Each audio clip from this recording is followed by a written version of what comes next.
Dans cette vidéo, on va apprendre à éliminer les zéros inutiles d'un nombre décimal. Donc pour ce faire, on va faire un petit exercice qui nous demande de trouver le chiffre des 1000 du nombre 934,45.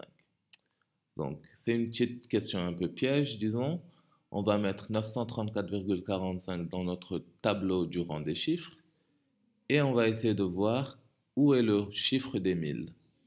On remarque dans notre cas qu'on n'a pas de chiffre des 1000. Et en général, quand on ne voit pas le chiffre des 1000 ou des dizaines de mille, il y a un zéro sous-entendu. Donc on ne va pas dire 0 934,45, on va tout simplement dire 934,45.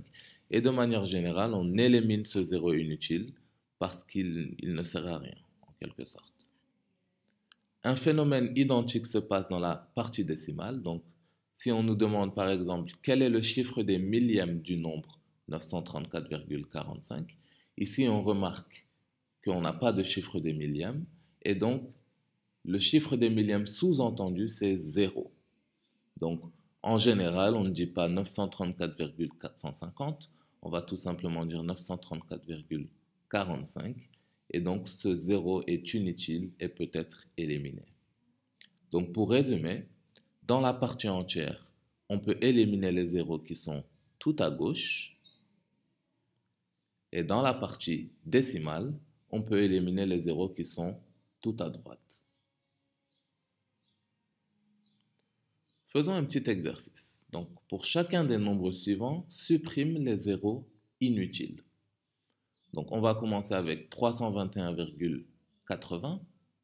On sait que dans la partie décimale, où le 0 est, on peut éliminer les zéros qui sont tout à droite. Donc ici, dans notre cas, on peut éliminer ce 0 et on obtient donc 321,8. Pour 480, on est dans la partie entière d'un nombre et dans la partie entière, on peut éliminer les zéros qui sont tout à gauche. Par contre, notre 0 ici est à droite. Si on enlève ce 0, on va complètement changer le nombre. Ça va se changer en 48. Donc on ne peut pas changer ce nombre. On le laisse comme ça. Pour le troisième nombre, 3632,160, ici aussi, le 0 est dans la partie décimale, donc on peut l'éliminer et obtenir 3632,16. Pour 283,033, on ne peut pas éliminer ce 0. Pour 283,033, on ne peut pas éliminer le 0 parce qu'il n'est pas tout à droite de la partie décimale. Enlever ce 0 changerait complètement le nombre et donc on le laisse intact. Et enfin, pour 60,02, on ne peut éliminer aucun de ces zéros puisque le 0 de la partie entière n'est pas tout à gauche et le 0 de la partie décimale n'est pas tout à droite. Donc les enlever, ça va complètement chambouler la nature du nombre. Donc lui aussi, on le laisse comme ça.